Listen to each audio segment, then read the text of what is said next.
여호수아 6장 15절부터 21절까지 같이 읽겠습니다. 일곱째 날 새벽에 그들이 일찍이 일어나서 전과 같은 방식으로 그 성을 7번 도니 그 성을 7번 돌기는 그날 뿐이었더라. 7번째 제사장들이 나팔을 불 때 여호수아가 백성에게 이르되 외치라 여호와께서 너희에게 이 성을 주셨느니라. 이 성과 그 가운데 있는 모든 것은 여호와께 온전히 바치되 기생 라합과 그 집에 동거하는 자는 모두 살려주라. 이는 우리가 보낸 사자들을 그가 숨겨 주었음이니라. 너희는 온전히 바치고 그 바친 것 중에서 어떤 것이든지 취하여 너희가 이스라엘 진영으로 바치는 것이 되게 하여 고통을 당하게 되지 아니하도록 오직 너희는 그 바친 물건에 손대지 말라. 은금과 동철 기구들은 다 여호와께 구별될 것이니 그것을 여호와의 곳간에 드릴지니라 하니라. 이에 백성은 외치고 제사장들은 나팔을 불매 백성이 나팔 소리를 들을 때 크게 소리질러 외치니 성벽이 무너져 내린지라. 백성이 각기 앞으로 나아가 그 성에 들어가서 그 성을 점령하고 그 성 안에 있는 모든 것을 온전히 바치되 남녀노소와 소와 양과 아기를 칼날로 멸하니라. 아멘. 하나님께서 40년 동안 훈련시킨 이스라엘의 광야 백성 1세대는 모두 죽고 기원전 1445년경 바란 광야의 가데스 바네아에서 벌어진 불순종의 사건 당시 20세 이하였던 2세들 그리고 이후 광야에서 자란 3세대들까지 성장하여 이스라엘의 군인이 되었습니다. 이제 하나님께서 이스라엘의 광야 2, 3세대들을 통하여 가나안 민족들을 정복하게 하신 이유는 가나안 땅에 거하는 사람들이 매우 악했기 때문입니다. 가나안의 문화와 관습은 끔찍할 정도로 타락하고 부패해서 땅이 스스로 토하여 낼 정도였습니다. 가나안의 부모들은 자신의 아이를 몰록에게 바쳐 불로 태우는 인신제사를 행했습니다. 우가릿에서 발견된 문서들을 통해 가나안에서 우상숭배, 남색, 수간, 마법, 아이들 인신제사가 아무렇지 않게 이루어지고 있다는 사실이 밝혀졌습니다. 따라서 이스라엘을 통한 가나안 정복전쟁은 하나님의 선하시고 죄악을 용서하지 않으시는 성품이 반영된 것입니다. 하나님께서는 가나안에 만연한 악으로부터 하나님의 백성인 이스라엘이 오염되지 않도록 선멸 또는 진멸 작전을 택하셨습니다. 그래서 말씀을 보면은 계속해서 그 모든 것을 온전히 바치되라는 그래서 하나도 취하지 말고 그것을 다 왜냐하면 다 오염되고 부패한 것이기 때문에 다 하나님께 다 드리라고 그 어느 것도 취하지 말라고 그렇게 명령하고 있는 겁니다. 이스라엘의 가나안 정복 전쟁은 여리고 전투를 시작으로 그 장을 엽니다. 여리고 전투는 이스라엘의 가나안 정복 전쟁의 첫 관문이자 가나안 7족속과의 본격적인 전쟁에서 기선을 제압한 간접 성전이었습니다.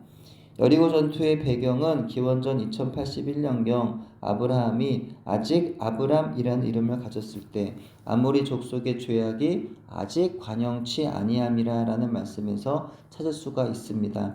창세기 15장 16절로 그때 아모리 족속의 이름이 처음 등장한 때였던 건데요. 그로부터 676년이 지난 기원전 1405년경 여호수아서에서는 가나안의 죄악이 관영함으로 창조주 여호와께서 인내의 시간을 끝내시고 이스라엘 통하여 가나안 심판을 준비하셨다고 나와 있습니다.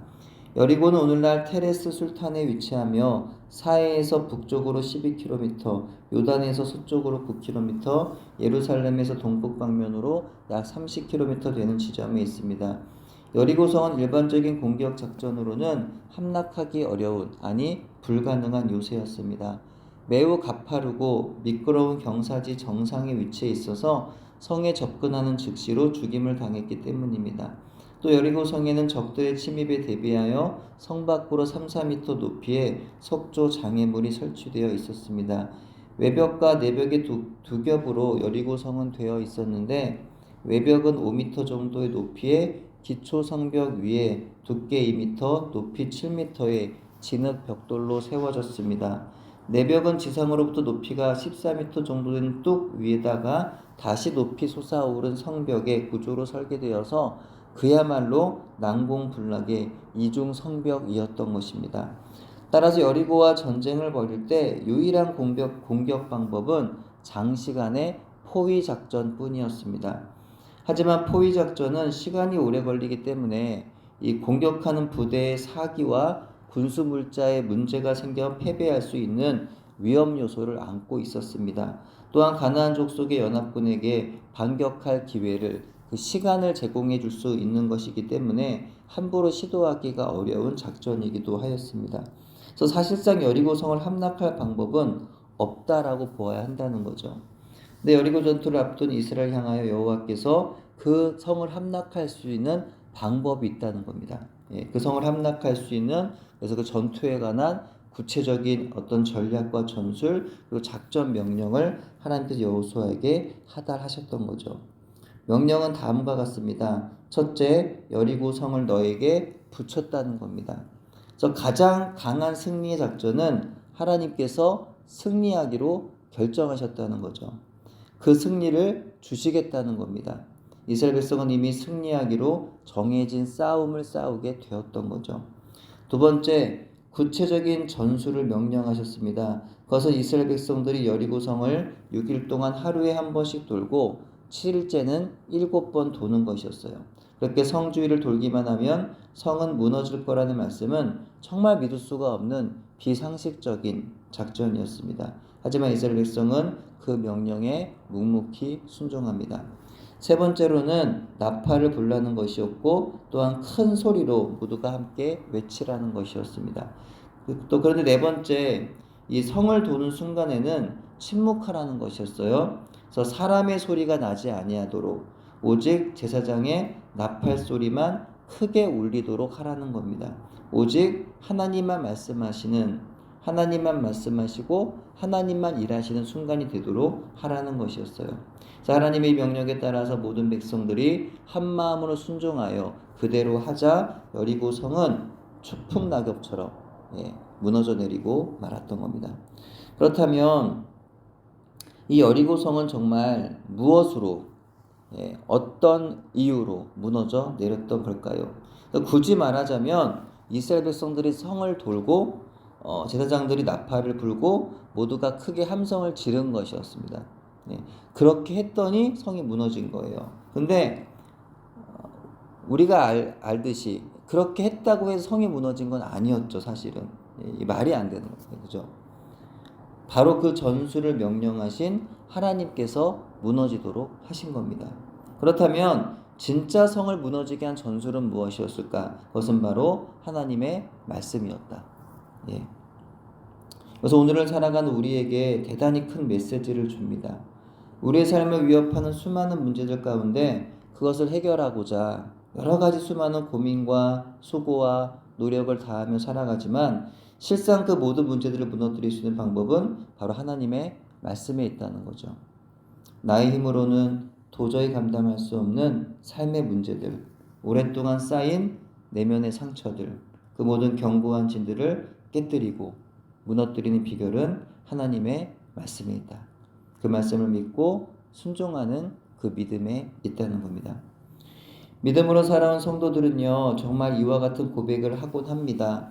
내 방식과 내 노력으로 살아갈 때는 그 수고하고 애쓴 것과 달리 열매를 보지 못하고 지치고 고된 일상들만 계속되던 것이 이 생활 방식을 하나님 말씀에 의지해서 믿음으로 살기로 결정하면서 하나님께서 모든 어그러지고 또 불안했던 그 모든 상황들이 하나씩 원래의 자리로 회복되는 것을 경험하게 되더라는 거죠. 내 힘으로 애쓰고 수고한다고 되는 게 아니었다는 거예요. 하나님께 맡기고 말씀대로 순종하기 어려운 상황이지만 말씀대로 순종하면서 살았더니 거기에 은혜가 임하더라 라는 것을 깨닫게 되더라는 겁니다. 여호수아서 6장 20절 21절입니다.